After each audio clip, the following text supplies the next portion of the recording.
తెలంగాణ మిగులు నిధులపై కమిటీలు ఉన్నాయి. ఆ కమిటీల గురించి డిస్కస్ చేస్తే కుమార్ లలిత్ కమిటీ ఏర్పడ్డది ఎప్పుడు 1969 జనవరి 19. అయితే 1969 జనవరి 23న కాగాధికారి అయిన కుమార్ లలిత్ కమిటీని ఏర్పాటు చేసింది. 1956 నవంబర్ 1 నుండి 1968 మార్చి 31 వరకు జరిగిన కేటాయింపులను పరిశీలించడానికి కుమార్ లలిత్ కమిటీ తన నివేదికను 1969 మార్చి 7న సమర్పించాడు.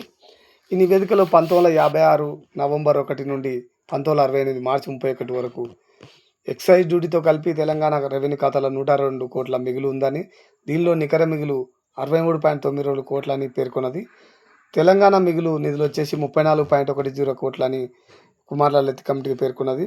మొత్తం మిగులు నిధులు 107.13 కోట్లు అవుతుందని తెలంగాణ ప్రాంతీయ కమిటీ ఆరోపించింది. అయితే ఈ వివాదాన్ని పరిష్కరించడానికి కేంద్ర ప్రభుత్వం తెలంగాణ మిగులు నిధులను లెక్కించడానికి ఒక ఉన్నతాధికార సంఘాన్ని నియమిస్తానని అష్టసూత్ర పథకంలో భాగంగా 1969 ఏప్రిల్ 11న ప్రకటించింది. దాంతో ప్రభుత్వం మరలా తెలంగాణ మిగులు నిధులపై జస్టిస్ భార్గవ్ కమిటీ నియమించింది.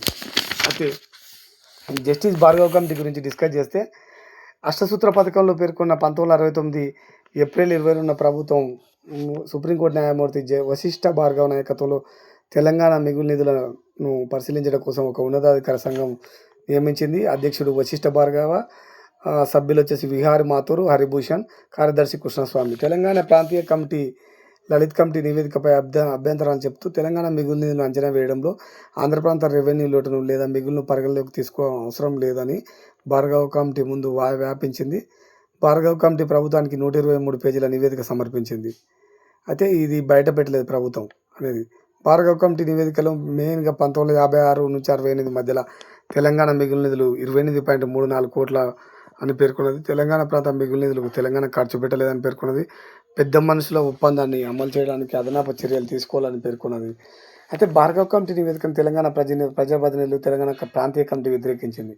దాంతో కేంద్ర ప్రభుత్వం 1968 ఏప్రిల్ 1 నుండి ప్రారంభమయ్యే 4వ పంచవర్ష ప్రణాళిక ముగిసేలోగా తెలంగాణ అభివృద్ధిపై ఖర్చు చేయడానికి 45 కోట్లు బడ్జెట్లో వెసులుబాటు కల్పించాలని రాష్ట్ర ప్రభుత్వాన్ని ఆదేశించింది. అంటే సాధారణంగా బడ్జెట్లో తెలంగాణ వాటా 1/3 45 కోట్ల రూపాయల అదనం, అంటే 45 కోట్ల రూపాయలు కేంద్ర ప్రభుత్వం గ్రాంట్గా ప్రకటించింది అన్నట్టు.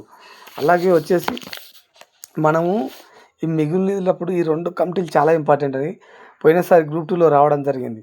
గ్రూప్ 2 ఎగ్జామ్లో రావడం జరిగింది. ఇందులో ఉండే డిజిట్స్ మీద మీరు బాగా ఫోకస్ చేయాలి. ఆ ప్రమేయాల రూపంలో ఇప్పుడు చేస్తారు. మనం ఇలాంటి వీడియోలు చాలా ఉన్నాయి. మన గౌట్ జాబ్ టార్గెట్ అనేది మన channel name govt job target. కాబట్టి మీరు సబ్స్క్రైబ్ అండ్ షేర్, లైక్ చేయండి. మీ ఊరు గ్రూపులలో షేర్ చేయండి. చాలామందికి ఉపయోగపడుతుంది. Thank you.